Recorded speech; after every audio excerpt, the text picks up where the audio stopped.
President Biden is visiting his ancestral home this week. After a brief stop in Northern Ireland to commemorate the 25th anniversary of the Good Friday peace agreements, he traveled to the Republic of Ireland. Mr. Biden spent Tuesday touring a castle in the part of Ireland his family hails from. He also visited the town of Dundalk to meet residents and make a pit stop at a local pub. The Irish are the only people in the world, in my view, who actually are nostalgic about the future. Think about it. We're nostalgic about the future. I think we all are, no matter where we live, if we have Irish blood in us. CBS News senior White House correspondent Weija Jiang is traveling with the president, and she joins us now from Dublin. Weija, good to be with you here. Have the residents in Ireland been excited to see President Biden? What's the reaction been?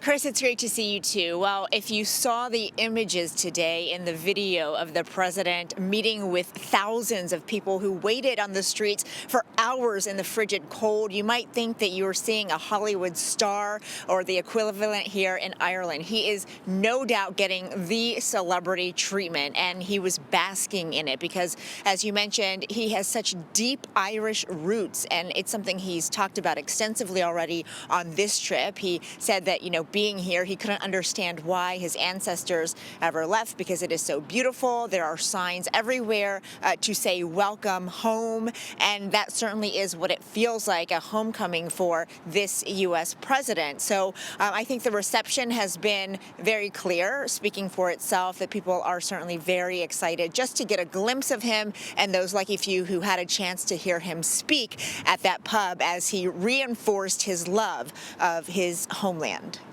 Mr. Biden will meet with the president of Ireland Thursday. Do we know what the focus of that meeting will be? Yeah, Chris, so I think this will be an extension of the meeting that he had at the White House with the Taoiseach of Ireland, Leo Varadkar, who will also be talking with the president tomorrow, along with the Irish President Michael Higgins. And no surprise that they will talk about the Russian war in Ukraine, as Ireland is hosting some 80,000 refugees here from Ukraine.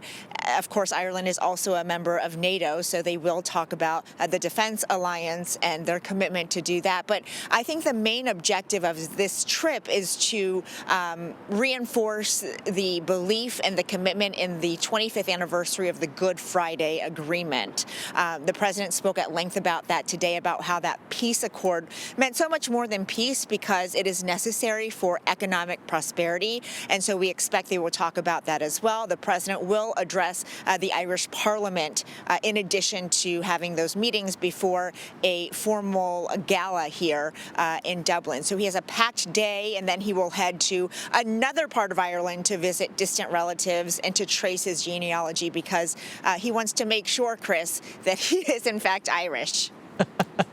Sounds like a busy trip there. Weija Jiang for us in Dublin. Weija, thank you very much. You're welcome.